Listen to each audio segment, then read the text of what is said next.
Salamat sa Panginoon na sa umagang ito ay muli ating pagbubuli-bulayan ng kanyang mga salita. At wala tayong ibang hangarin, hindi lamang sa sariling kapakinabangang buhay spiritual, kundi napakainam na makita ang bawat isa na mayroong pagpapahalaga nito at may hangarin din na patuloy na ipamuhay ang kanyang kalooban.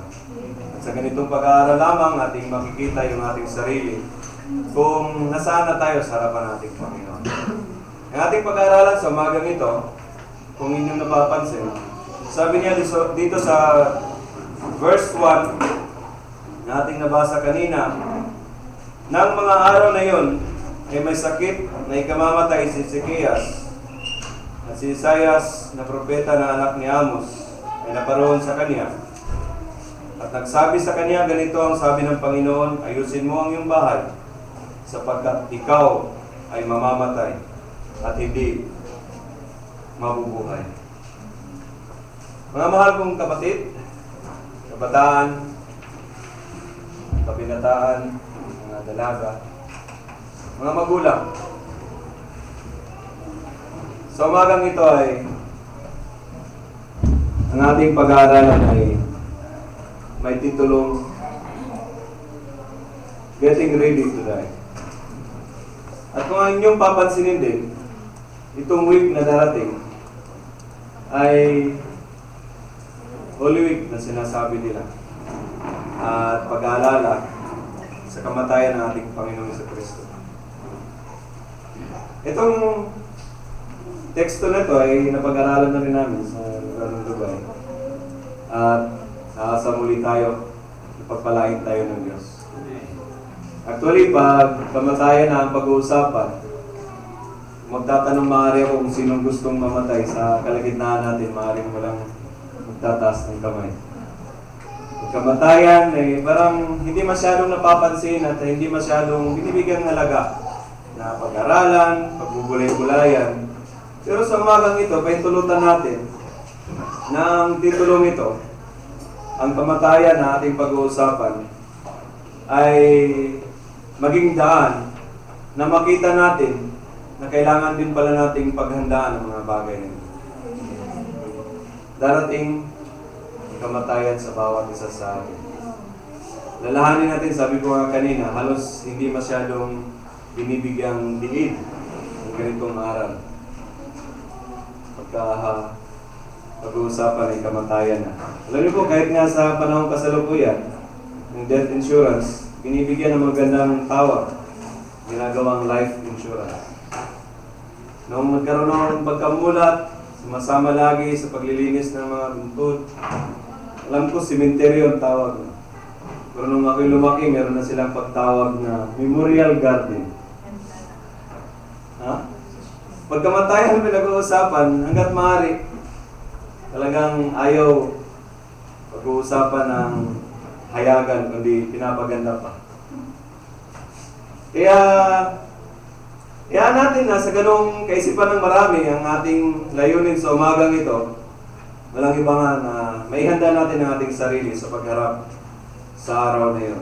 Kung ating pansinin nga sa binasa nating teksto, si Ezekias, na kasangkapan na nating Panginoon, ay pinahayag sa kanya na meron na siyang sakit at siya ay mamamatay na. Iniyag ni Isaiah kay Ezekias na maghanda siya, ihanda yung kanyang bahay. Sabi niya roon, ganito ang sabi ng Panginoon, ayusin mo ang iyong bahay sapagkat ikaw ay mamamatay at hindi mabubuhay. Ating papansinin para bagang wala na rin pag-asa dahil sinabi niya na hindi na siya mabubuhay. Ngunit meron tayong mapupulot na aral sa umagang ito sa buhay ni Ezekias. Unang-una, sabi nga natin kanina, ang kamatayan ay dumarating sa buhay ng bawat isa. No? Kung inyong alalahanin yung sinabi sa Hebreo 9:27, ito yung teksto na magpapatunay. Sabi niya rito, At kung paano itinakda sa mga tao ang mamatay na minsan at pagkatapos nito ay paghuhukom. So mamamatay ang tao minsan. At sa panahong kasalukuyan, walang pinipili yung kamatayan. Mabata, musmus, mabata, mga nasa middle age, old age.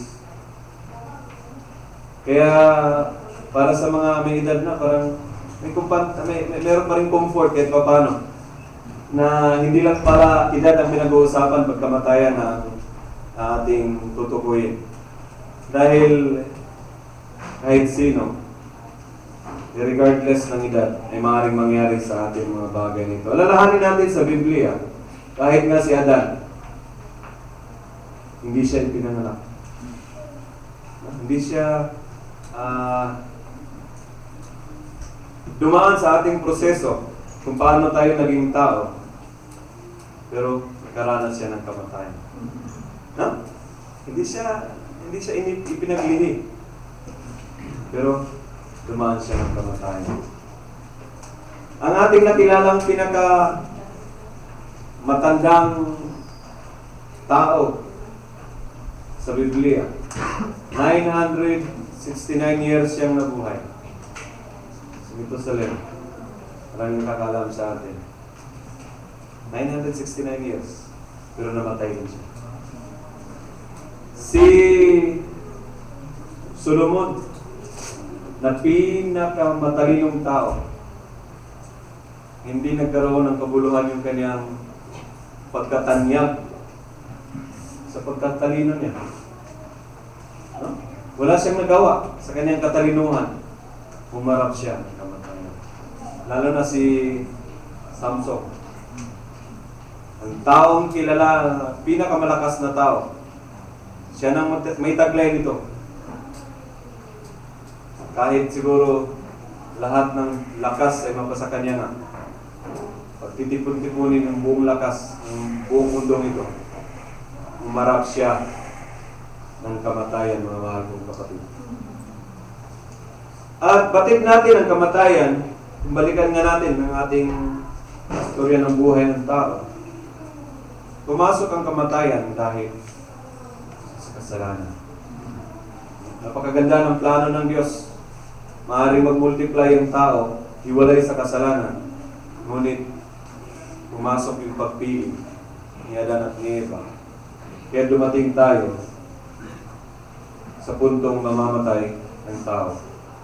Bagaman dumating at pumasok ang tao sa kamatayan, ang mahalagang bagay na ating naalaman, purihin ng Diyos, kaya nandito tayo sa magang ito, dahil nagkaroon ng kabuluhan, ang ginawa rin ng ating Panginoong Hesus, na siya'y namatay para sa kabayaran ng mga kasalanan na gawa ng tao.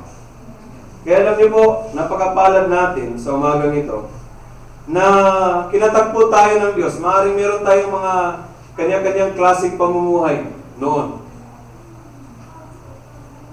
Pero purihin ng Diyos, dahil nakilala natin siya na isang Diyos ng pag-ibig. At nabatid niya yung ating pagnanasa rin, na lumakad na nayon sa kanyang kalooban. Hindi tayo binigo sa bagay na yan. Naalaman natin ang proseso paanong maalis sa buhay makasalanan. Kaya purihin ng Diyos sa bagay na yan. Yung kanyang pag-sacrifice ay nagkaroon ng kabuluhan. Pero alam niyo po, isang parang nakakalungkot din na bagay na hindi masyadong napansin ng mga tao. Marami, millions ng tao,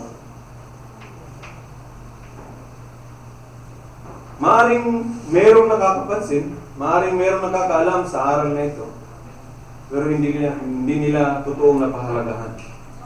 Alam niyo po, meron din isang pangyayari sa Middle East.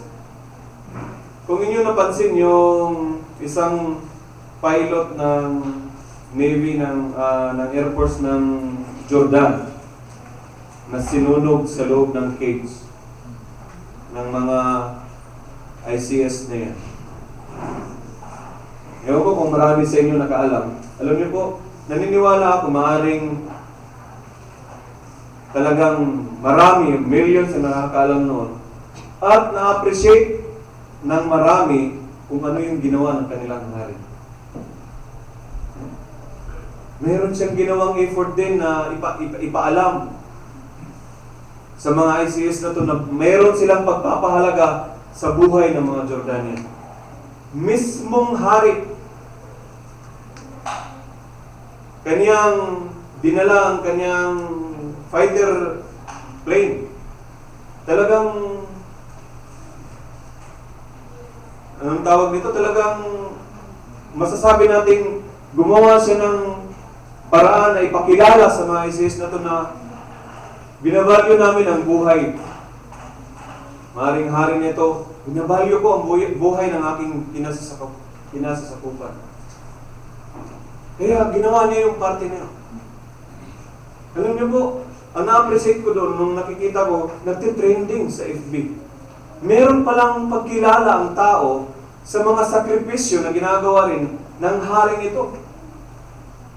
Pero nakakalungkot sa isang bagay. Dahil ang ating Panginoong Hesus, higit ang kanyang pagdurusa, paghihirap, hindi nagkasala. Hindi siya nagkasala. Mali ang paratang sa kanya. Tinanggap niya ang paghirap na yon dahil mahal niya ang bawat isa sa atin. Kaya mabalat tayo na naka-appreciate sa kanyang pagdurusa. Pagyamanin natin ang mga bagay na yun. Sabi ko nga, nakikita ko yung trending ng FB. Sabi ko maraming nag-appreciate sa hari niyo. Ang sumagi sa isip ko, napakasarap sana kung marami din ang tao makapag-appreciate ng kaniyang pagdurusa sa cross ng Calvary. Ang kasalanan ng tao, ang tao dapat siyang siyang haharap, siyang magdurusa sa ganung kalalagayan. Pero mahalaga niya. Mahalaga sa kanyang paningin ang nag-iisang kaluluwa natin ito. Ganon din. Yung kanyang pagsakit na yun ay merong kabuluhan. Kaya sa umagang ito, hayaan natin na pagsumikapan natin ang ating sarili na malaman natin, matyak natin yung ating kalalagayan na handa rin tayong humarap sa kamatayan. Dahil walang mainam na kalalagayan sa pagharap natin sa kamatayan, natiyak natin na tayo napatawad na sa ating mga kasalanan. Mga kabataan, nabanggit nga kanina, maaaring di natin matiyak kung anong edad na meron mga kabataang ito na marunong ng umunawa sa tama at mali, kasalanan at hindi kasalanan.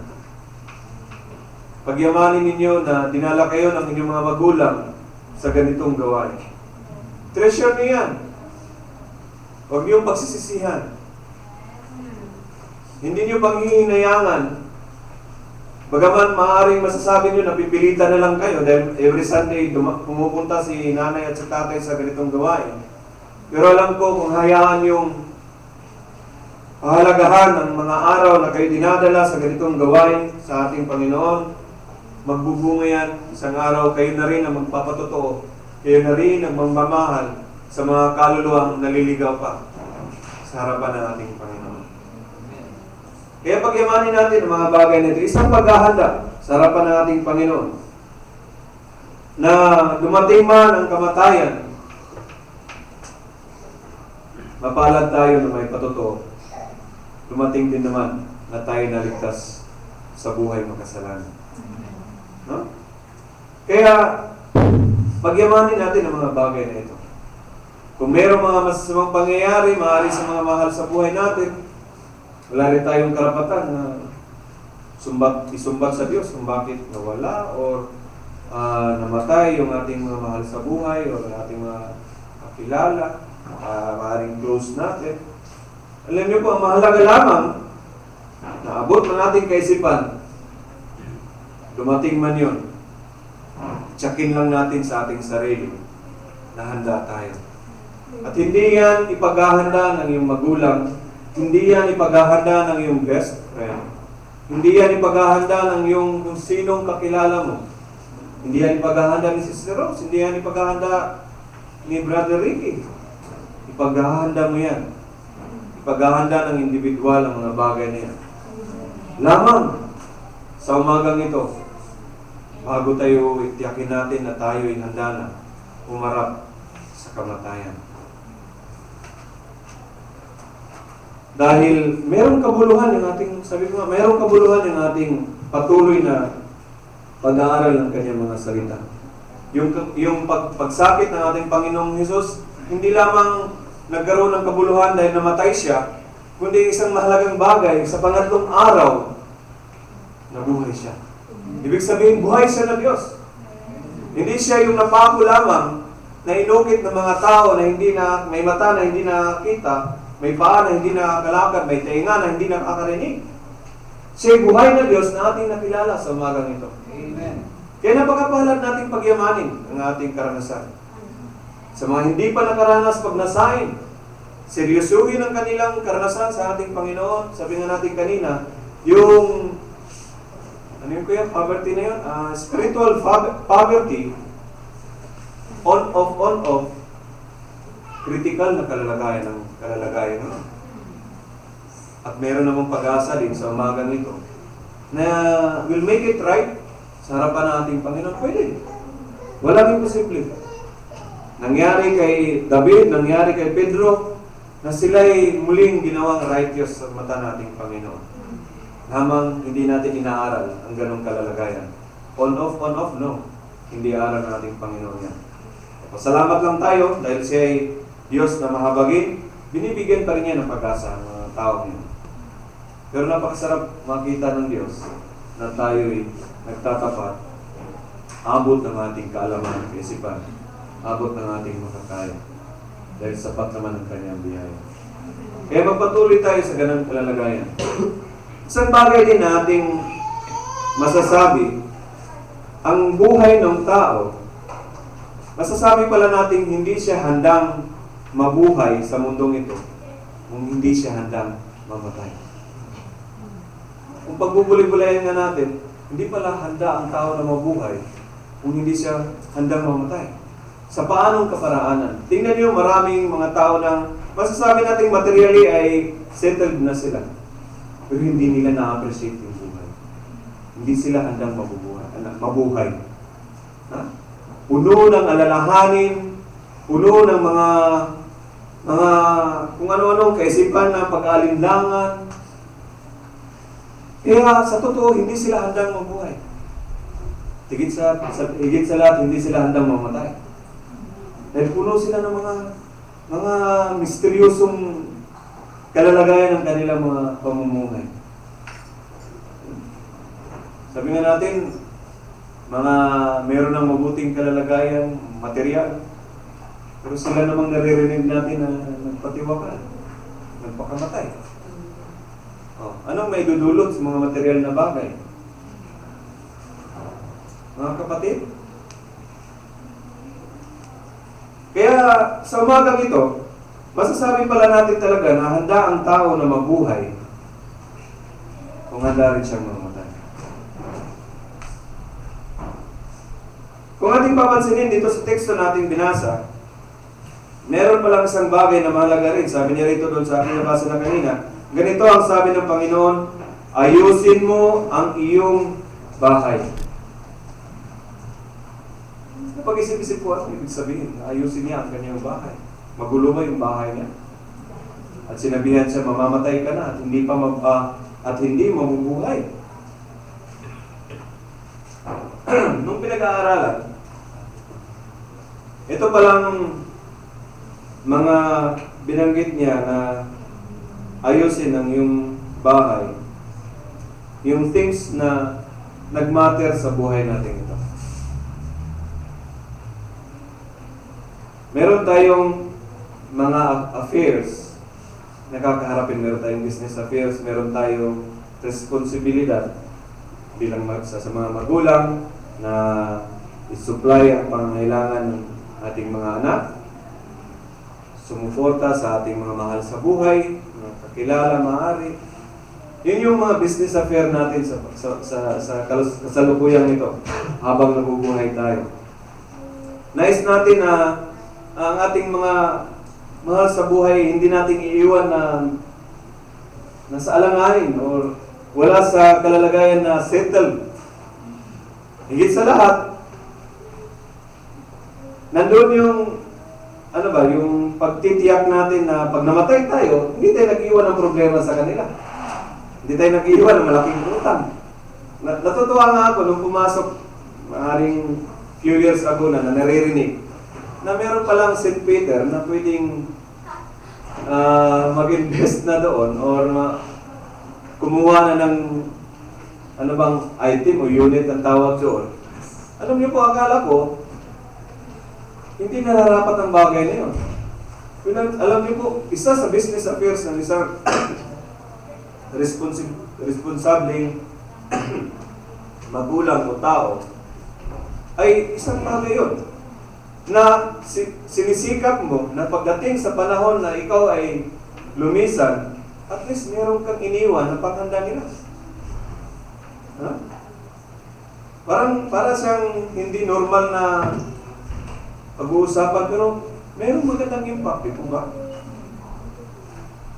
Kaya sa may mga kaya na, hindi ko pinopromote si Peter. Ang pinopromote ko ay sikapin natin yung responsibilidad natin na huwag tayong mag-iwan ng problema sa mga iiwanan natin. Yan bang lagi nating alalahanin? Mipas man tayo, meron silang kapayapaan, baga payapa rin sila na harapin din ang kanilang responsibilidad, harapin nila ang kanilang tungkulin din, na ipagpatuloy yung mabuting gawa, mabuting klaseng pamumuhay. Di ba napakasarap na ganapin natin ang mga bagay na yan? Masasabi din natin, hindi lang tayo ligtas sa kasalanan, handa rin tayong mamatay, dahil handa tayong iiwan na yung nararapat nating iiwan. Salamat. Kaya sa umagang ito, alalahanin natin yung mga bagay na yan. Meron tayong business affairs. At higit sa lahat, sa umagang ito, alalahanin din natin, meron tayong spiritual affairs sa buhay nito. Salamat na sinabi rito sa Amos 4,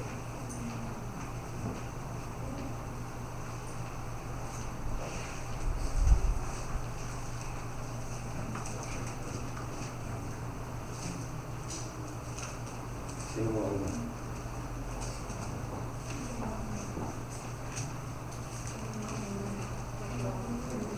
Ito na, basahin ka. Amos 4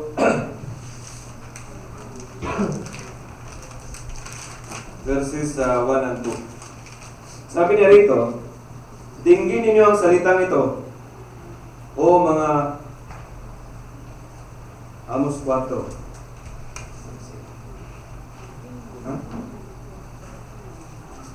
12. Salamat.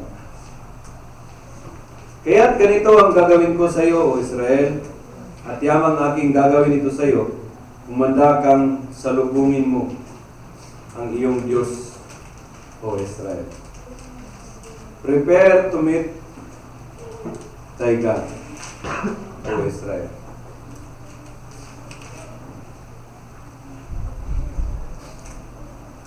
Nakakatawang isipin habang may buhay tayo,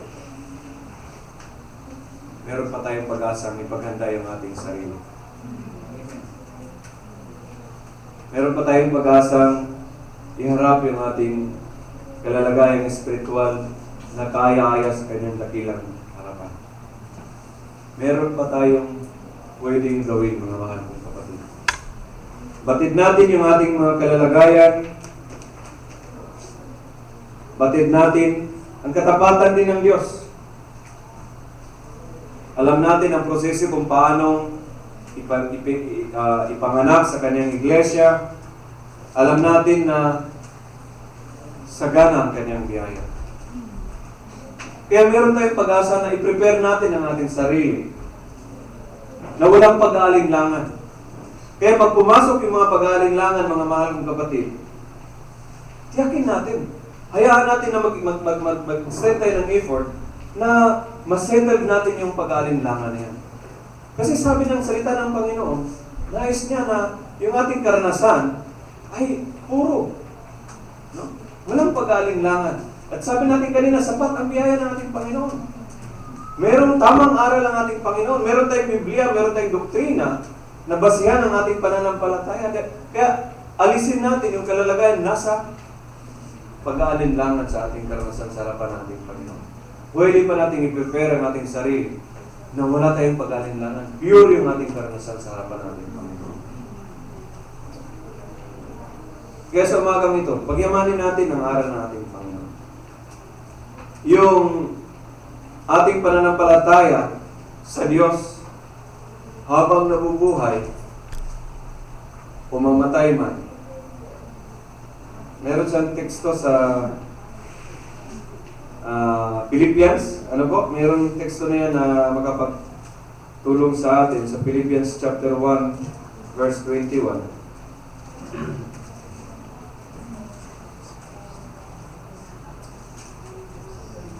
May ma-reverse ng marami. Sapagkat sa ganang akin ang mabuhay si Kristo at ang mamatay ay pakinabang. Ngunit, merong sinabi, kung mabuhay sa laman ay siya kong palad, ito'y magiging mabungang pagpapagal. Naiwan ko nga kung ano ang aking pipiliin. Sapagkat ako'y nagigipit sa magkabila, akong may nasang umalis at sumama kay Kristo sapagkat ito'y lalong mabuti. Sa 22 sabi niya roon, ito'y magiging mabungang pagpapagal. Kaya mga mahal kong kapatid, sa ating buhay na ito, hindi lamang yun bang sinabi natin kanina na i-prepare natin ang ating sarili na i-meet natin yung standard ng ating Panginoon, yung requirement ng ating Panginoon, kundi kung habang mabubuhay pa, sabi niya doon sa 22, ay maging mabungang pagpapagal. Nasambit kanina sa ating pag-aaral, na magkaroon na tayo ngayon ng pagmamalasakit sa mga kaluluwa na hindi pa nakaranas ng kaligtasan. Yan nawa yung ating gaganapin. Hindi natin ikahiya yung ating patotoo. Yung ating pag-exert ng faithfulness natin sa Diyos. Bagaman ginagawa natin, pinapatotoo natin yan, hindi sa kapurihan nating sarili, kundi sa kapurihan ng Diyos, huwag nating ikahiya. Nung nag-aaral kami nung Friday, na-specify doon sa mga kabataan, at nais kong banggitin ulit. Alam niyo po, dahil sa nasa exposed kayo sa maraming mga iba't ibang panguugali, pamumuhay ng mga kabataan, at maaaring hihilain kayo sa mga makamundong pamumuhay, isang bagay na pwedeng makatulong at malaking paraan na makatulong, ay ipatotoo niyo ang inyong karanasan kung naranasan yung naligtas na sa buhay makasalanan. Merong pakinabang ang inyong mga patotoo. Kung nagpapatotoo kayo para maluwalhati ang Diyos, merong pakinabang. Alam niyo po, totoong expose. Mas grabe yung exposure niyo sa mga makamundong bagay.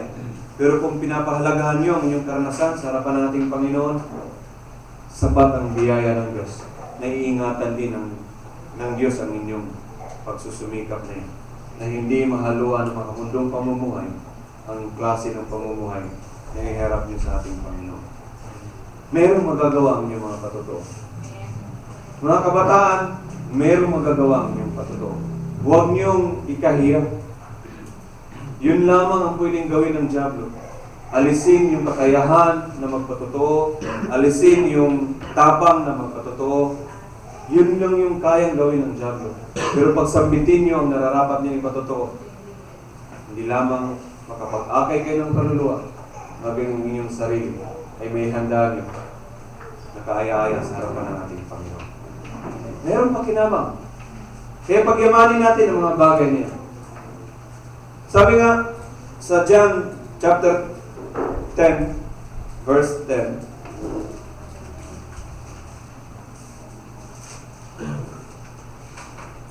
hindi po marito ang magnanakaw, kundi upang magnakaw at pumatay at tumugsa.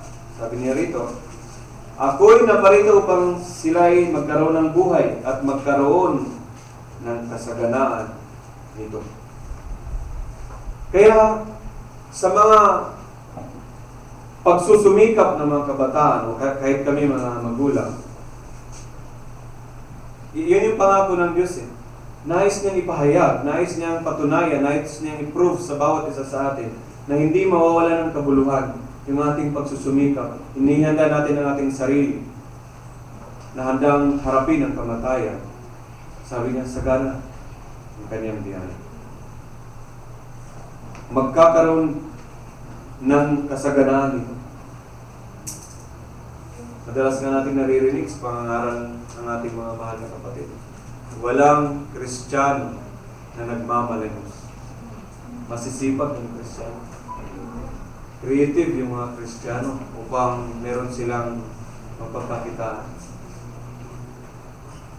Kaya, alam niyo po, sapat-sapat ang paraan, ang pag-abot ng Diyos sa bawat isa sa atin, na may handa rin natin ang ating sarili.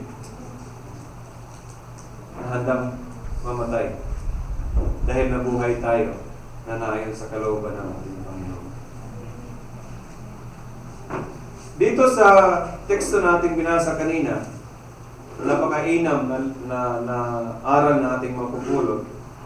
Sabi niya sa 2, nang magkagayoy, kanyang ipinihit ang kanyang mukha sa panig ng bahay at nananalangin sa Panginoon na nagsasabi, idinalangin ko sa iyo, O Panginoon, na iyong alalahanin kung paanong ako'y lumakad sa harap mo sa katotohanan at may dalisay na puso at gumawa ng mabuti sa iyong paningin.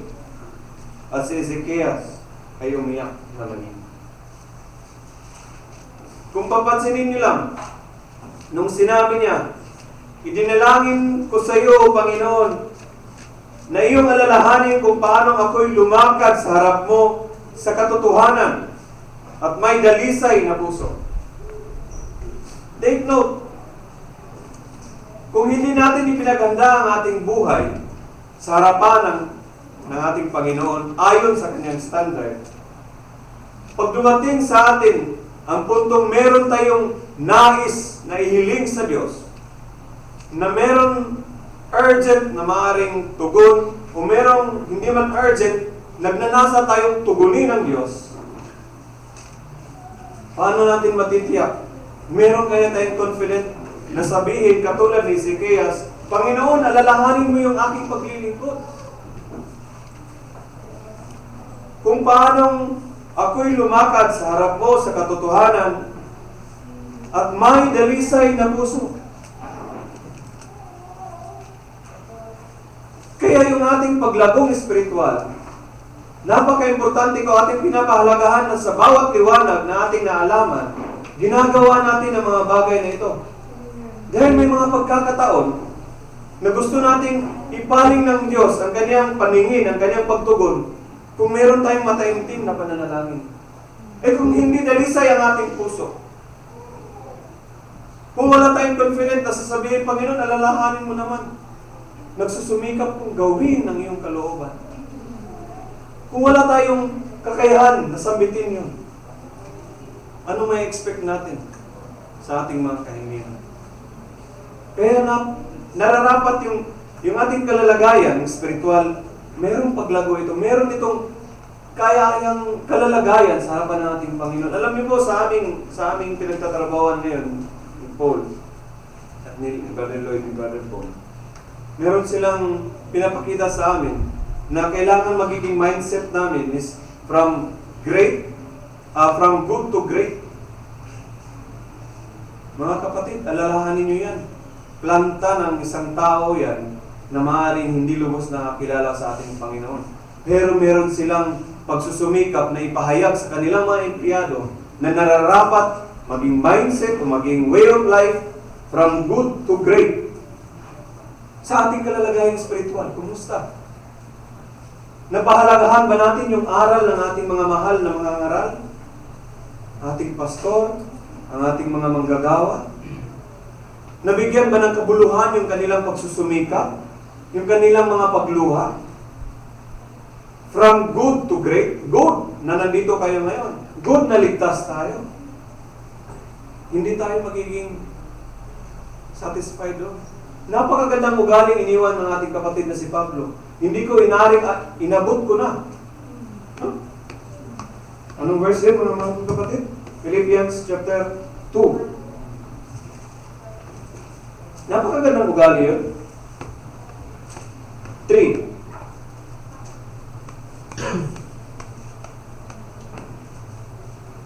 Kung aking tamuhin sa anong paraan ang pagkabuhay na maguloy sa mga patay. Sa 12, sabi niya, na hindi sa ako'y nagtamo na o ako'y nalubos na, kundi nagpapatuloy ako.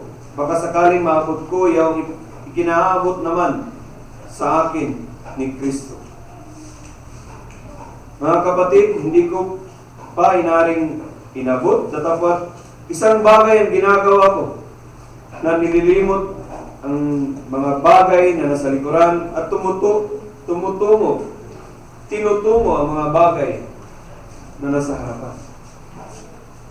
Napakasarap na ugaliin ang ganitong panguugali. Nakikita nga natin, parang nakikita ko na sila man nasa kalalagayan na maaaring materially ay na-bless. Pero sa spiritual, kulang sila. How much more sa atin na nasa piling na ng Diyos? Nasa pamilya na ng Diyos. At mayroong naging halimbawang iniwan si Pablo. From good to great. Sabi ng ibang mga speaker din sa mga inuupahang speaker sa mga communication day ng mga planta. Madalas din sinasabi rin, from good to great, from good to great, good to great, good to great.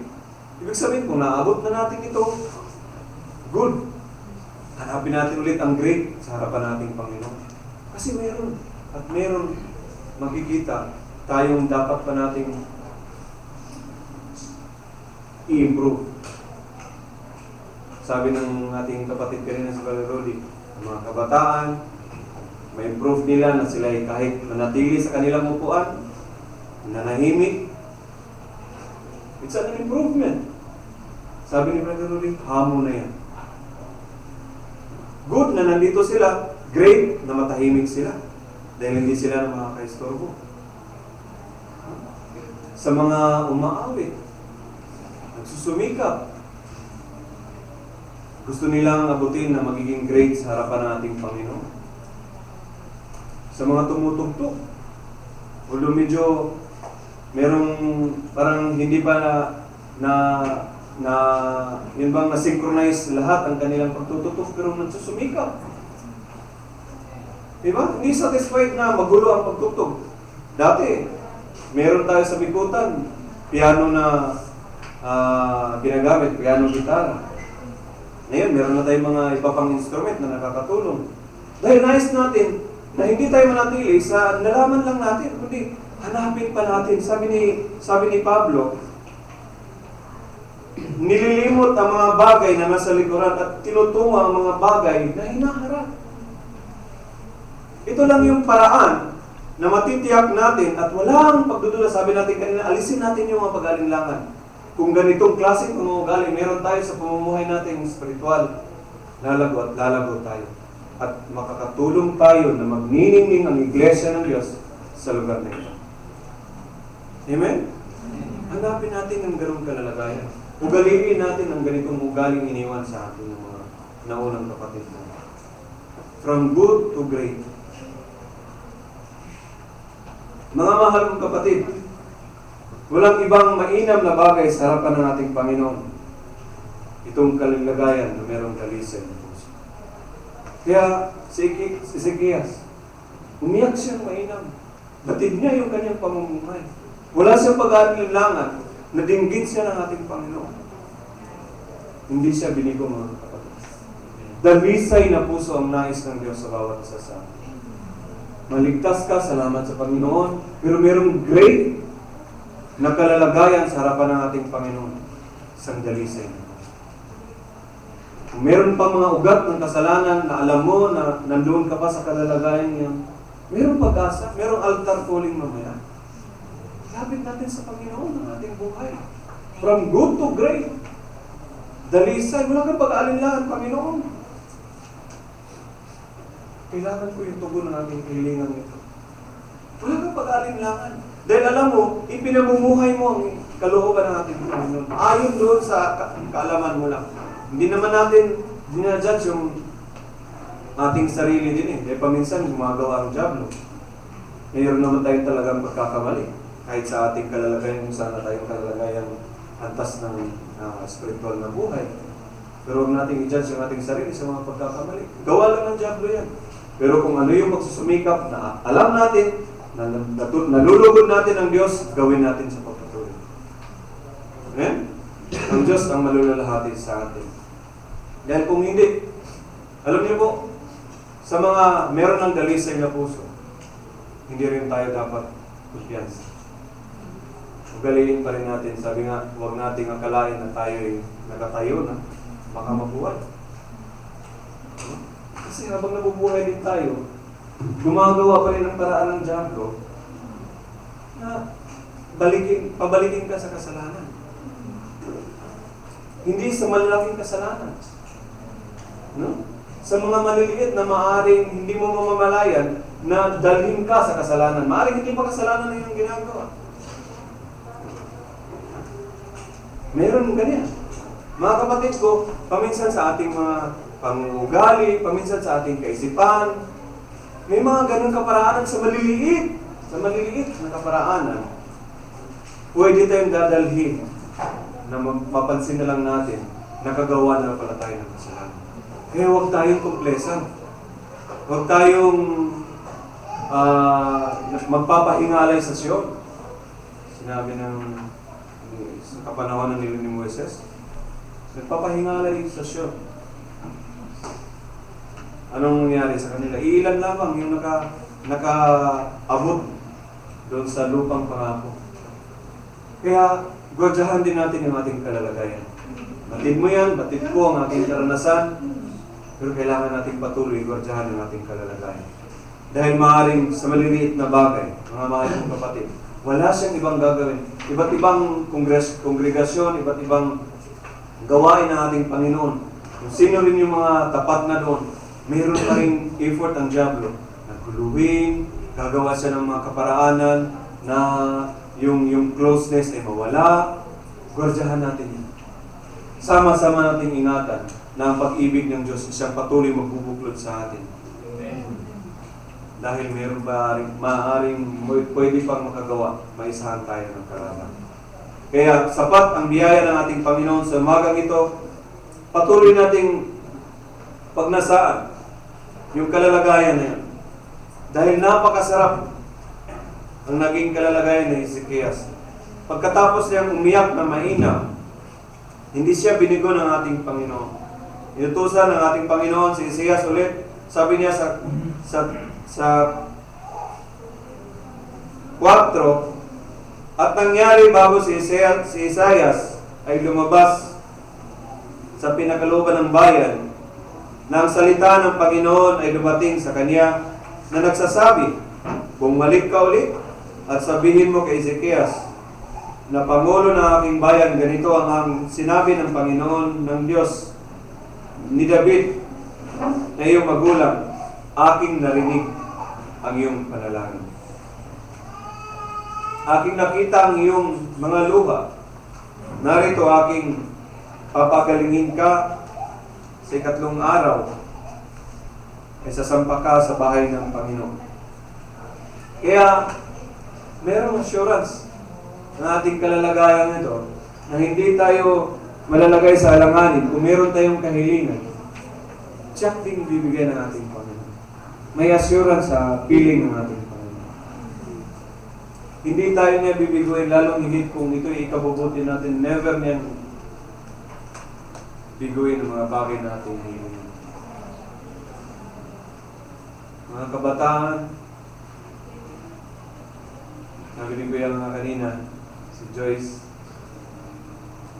kinakalong-kalong pa noon. Ngayon ay dalaga na, handa na maghanap ng trabaho. May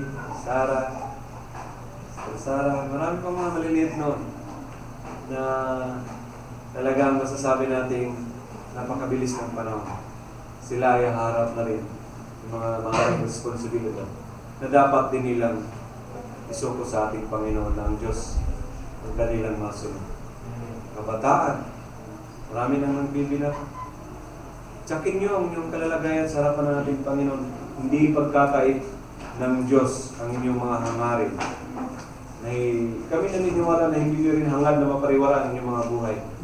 Lamang kalooban ng Diyos ang inyong saliksikan. Merong hila ang kalaban, merong hila ang laman. Pero sapat sa ganang biyaya ng ating Panginoon.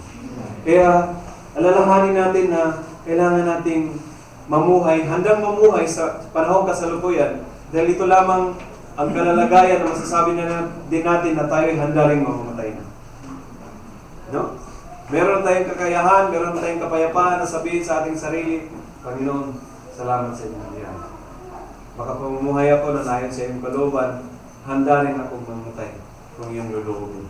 At kung mabubuhay, sabi ni Pablo, kailangan magbunga yung ating pagpapagal. Magbunga yung ating pagpapagal. Salamat sa mga nauna sa atin. Yung kanilang habang nabubuhay sila, hindi tayo kilala, hindi tayo kaano-ano, merong nagpapagal.